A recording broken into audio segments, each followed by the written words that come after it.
म काठमाडौँ बस्न थालेको चाहिँ 8-9 वर्ष भइसक्यो कि 9 वर्षै भइसक्यो। तर पनि म बसन्तपुर चाहिँ गएको छु।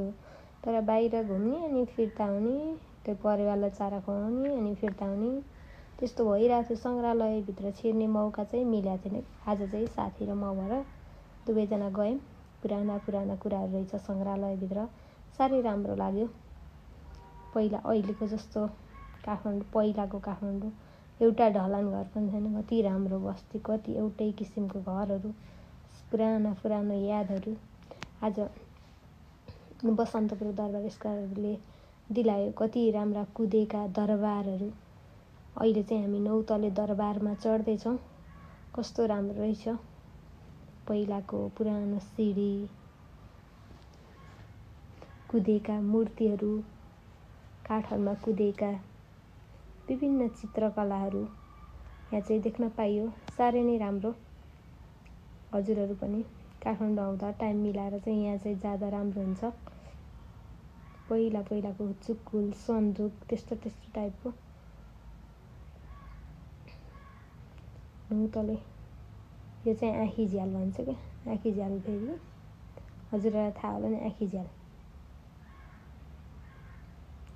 चुकुलहरू पनि त्यस्तै राम्रो क्या, पहिलाको जमानाको चुकुलहरू सबै। त्यो रेलिङहरू पनि कति कुदेर बनाएको, कति मिहिनेत छ। जे गर्नु पहिलाकै राजाको पालामै राम्रो दरबारहरू बनाइएको थियो र अहिले हामीले सङ्ग्रहालयको रूपमा हेर्न पाइरहेका छौँ। पृथ्वीनारायण शाहको पिक्चर रहेछ त्यहाँ चाहिँ।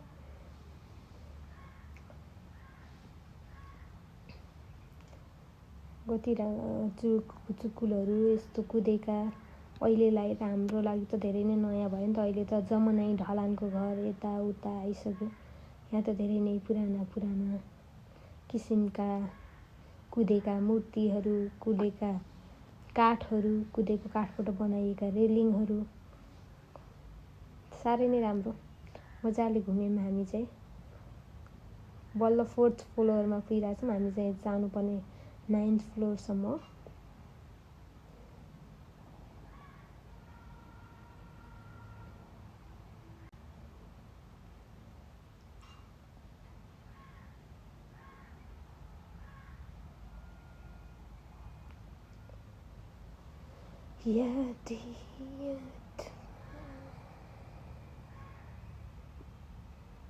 कति राम्रो क्या। त्यहाँबाट तल हेर्ने ठाउँ पुग्न लाग्यो। साथी कुद्दैछ, थकै लाग्यो भनेर तिलिचो लेक जानुभन्दा नि गाह्रो छ भन्दैछ साथी चाहिँ भर्खरै तिलिचो लेक पनि गराएको। त्यही भएर होला तिलिचो लेक भन्दा नि गाह्रो भयो त 9 तला चढ्नलाई भन्दैछ, जिस्काउँदैछ मलाई चाहिँ। धेरै नैजना हुनुहुन्थ्यो। तर काठमाडौँमा बसन्तपुर गए पनि यो भित्र दरबार छिर्ने चाहिँ कमै हुनुहुन्छ क्या।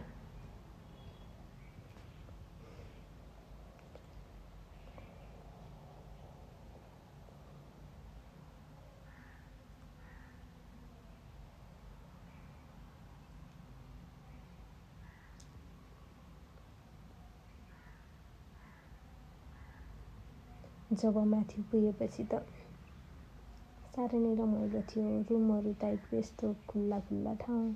यो चाहिँ कसरी बनाएको, कसरी डिजाइन गरेको होला।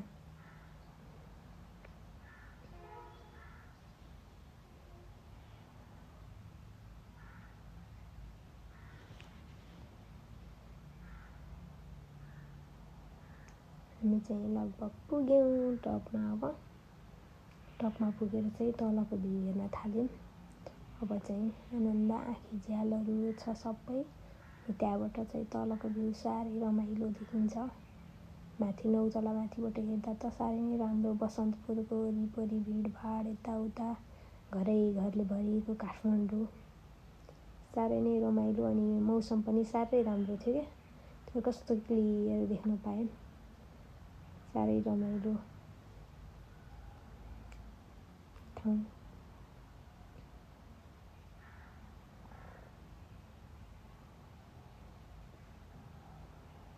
मान्छेको भिडभाड त्यस्तै छ बसन्तपुर बाहिर चाहिँ। भित्र चाहिँ दरबार यस्तो मजाको रहेछ। त्यहाँबाट स्वयम्भू टप हेर्दैछु। म त्यहाँबाट आएको भन्दै पुरा म जुम गरिरहेको छु क्या अहिले चाहिँ।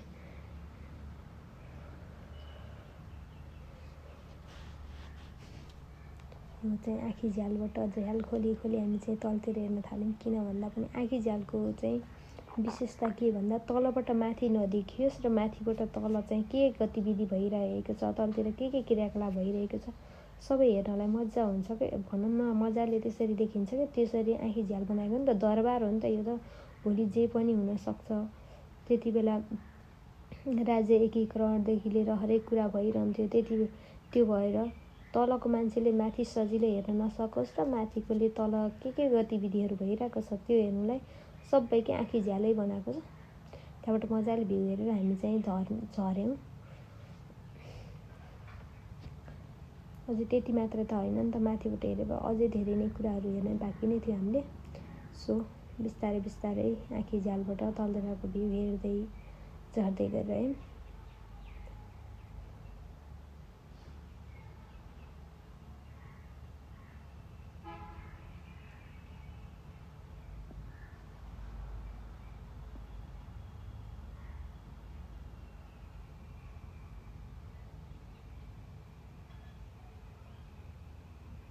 म चाहिँ यसो आफू पनि देखिन्छु, साथै भिडियो बनाऊ भनेर पुरा माथि महादेवको भनौँ न शिवजीको मूर्ति पनि थियो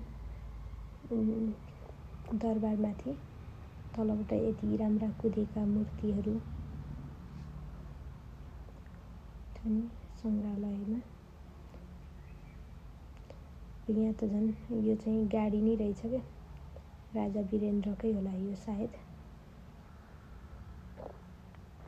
कृपया नछुनु होला भनेर टक्क म्युजियममा गाडी पनि थियो। यहाँ चाहिँ राम्रो बगैँचा पनि रहेछ भित्र। स्वस्थ वातावरणमा अवस्थित यो बसन्तपुर दरबार स्क्वायर साह्रै नै राम्रो रहेछ। अनि यसमा हामी चाहिँ एकछिन एक दुईवटा फोटोहरू खिच्यौँ र अनि त्यहाँबाट नि फर्क्यौँ।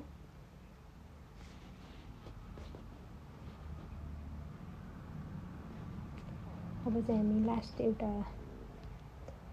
हेर्न जाँदैछौँ। लास्टमा अब हाम्रो बसन्तपुरमा रहेको दरबारको भित्र के छ है त हेर्नु।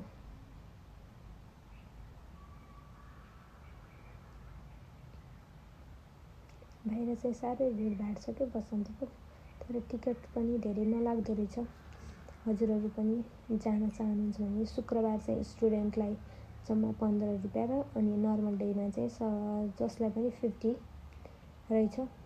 धेरै राम्रो अफोर्ड गर्न नसक्ने प्राइस पनि होइन यो भनेको। 50 भनेको सङ्ग्रहालयहरू पुरानो कुराहरू हेर्न पढ्नलाई चाहिँ जानु होला टाइम भएको बेलामा। हजुरहरू पनि काठमाडौँ आउनु भएको बेलामा अनि टाइम भएको बेलामा जाँदा धेरै नै राम्रो ठाउँ।